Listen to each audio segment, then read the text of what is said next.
భద్రాచల దివ్యక్షేత్రంలో మనకు బ్రహ్మోత్సవాలు ప్రారంభమైనాయి.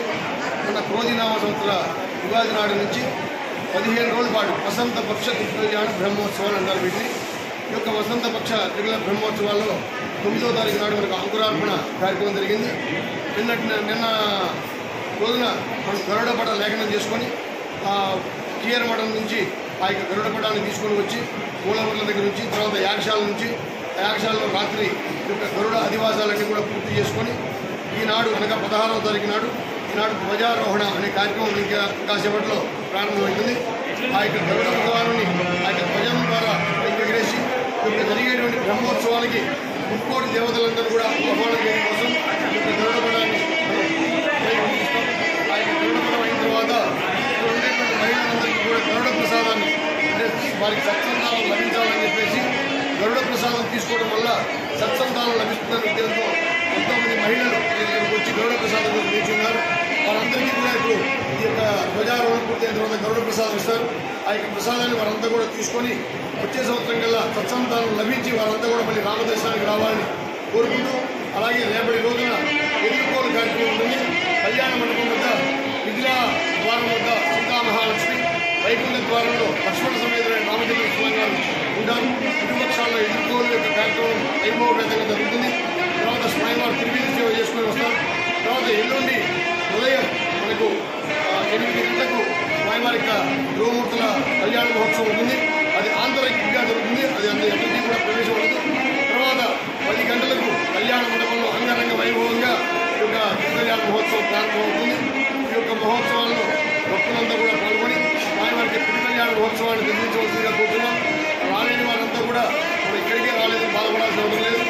ఎవరి వారు వారి యొక్క ప్రచార మాధ్యమాల ద్వారా వచ్చేటువంటి కళ్యాణ మహోత్సవాలు ఇళ్ల వద్దనే ఉండి వీక్షించి అంటే వృద్ధులు ఉంటారు, పెద్దవాళ్ళు ఉంటారు, రాలేని వారు ఉంటారు, చంటి పిల్లలు ఉంటారు.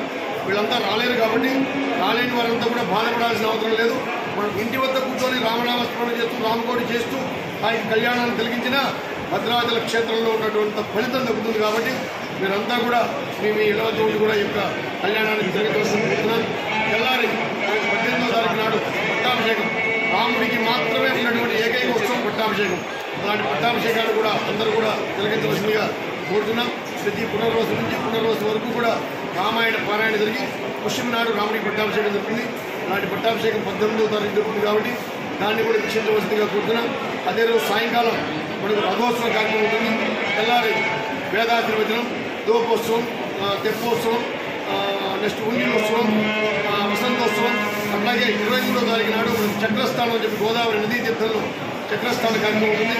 దాంట్లో కూడా భక్తులంతా కూడా 50 మంది భక్తులు, పురజనులు, యాత్రికులు అంతా కూడా ఈ యొక్క చక్రస్థానంలో పాల్గొని ఆ చక్రస్థానాన్ని ఆచరించడం వల్ల మనకు ఆయురారోగ్యాలు అన్నీ కూడా లభిస్తాయి. కాబట్టి ప్రతి ఒక్కరు కూడా ఆ యొక్క చక్రస్థానంలో పాల్గొని ఆ రోజు సాయంకాలం స్వామివారికి శేషవాహనం మీద సేవ పూర్తయిన తర్వాత మనకు ధ్వజ అవరోహణ కార్యక్రమం, తర్వాత సాయంకాల సమయంలో ద్వాదశారాధనలు, ద్వాదశ ప్రదక్షిణలు, రాత్రికి పుష్పయాగం, ఆ తర్వాత మహాకుంభ ప్రోక్షణతో మనకి ఈ యొక్క బ్రహ్మోత్సవాలన్నీ కూడా పూర్తయితాయి. ఆ మరునాడు మనకు 24వ తారీఖున ఉత్సవాంగ స్థాపనం, ఉత్సవాంగ స్థాపన ఉత్సవానంతర స్థాపనం. ముందు రోజు 9వ తారీఖు స్థాపనం అయింది. మరి 24వ తారీఖు ఉదయం ఉత్సవానంతర స్థాపనంతో ఈ యొక్క బ్రహ్మోత్సవాలన్నీ పూర్తయితాయి. తర్వాత 2వ తారీఖు నాడు మరలా నూతన ప్రయోగోత్సవం మనకు